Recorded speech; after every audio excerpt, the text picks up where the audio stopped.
Choisir attentivement les titres de vos articles de blog pour le SEO, pour l'optimisation pour les moteurs de recherche est très important.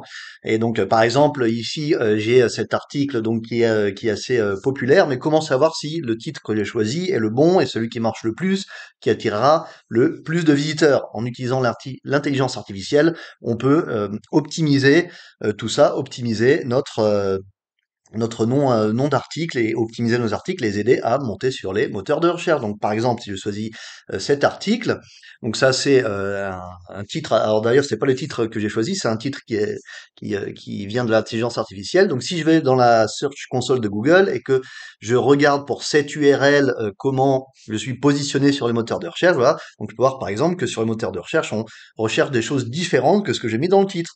Donc, la question c'est lequel de ces titres fonctionnerait le mieux, lequel de ces mots-clés manque dans mon titre et comment savoir lequel ajouter. Donc une solution très simple pour facilement générer des titres d'articles, par exemple, c'est d'utiliser un GPT, donc l'intelligence artificielle par exemple de ChatGPT avec un GPT déjà existant et si tout va bien donc remonter dans les moteurs de recherche avec notre article.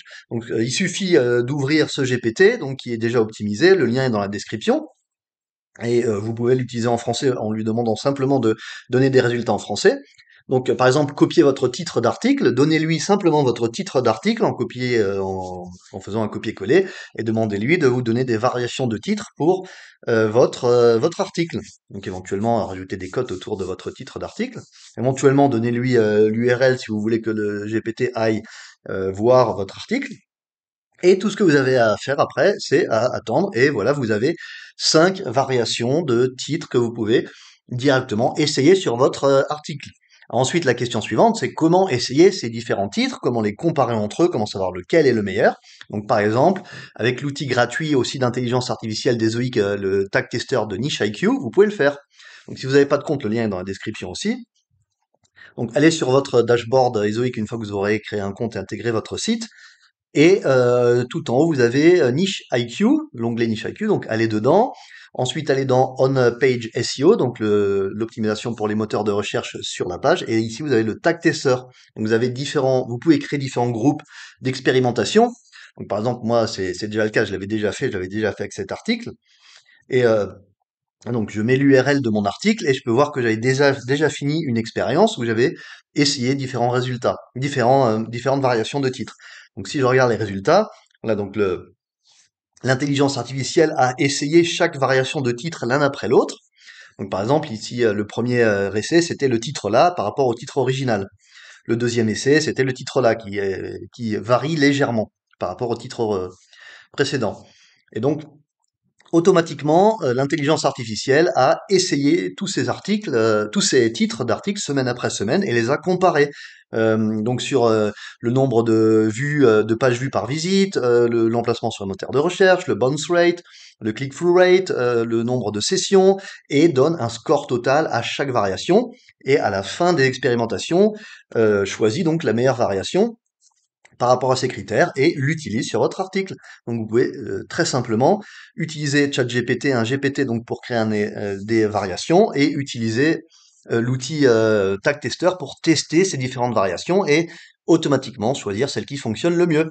Donc par exemple, ici donc dans mon test existant, j'ai déjà le maximum d'expérimentation. Donc je vais supprimer l'expérimentation pour en créer une nouvelle pour cet article. Hop, une erreur, on va recharger la page. Ouais, on va recharger la page, voir si ça marche. Une petite erreur, ça arrive. Ah, donc on rouvre notre expérimentation. On va dans notre expérimentation, ou plutôt on l'édite, voilà, on l'édite et on va supprimer des expérimentations précédentes qui n'ont pas marché de toute façon, enfin qui ne sont pas les meilleures. Ah, donc on va en supprimer 5 pour pouvoir ajouter nos 5 propres expérimentations. Et donc on peut entrer à la fois des titres et des descriptions, donc des titres méta et des descriptions méta. Donc maintenant, donc ça par exemple c'était le titre original que j'avais planifié, un titre très long qui apparemment ne marche pas, puisque l'intelligence artificielle s'est rendu compte qu'un titre plus court pour cet article marchait mieux, avait de meilleurs résultats, l'article était mieux positionné sur les moteurs de recherche, avait plus de clics, les gens restaient plus longtemps, etc. Donc ça, c'est par exemple le titre que l'intelligence artificielle avait choisi. Donc j'ajoute un nouvel une nouvelle expérience.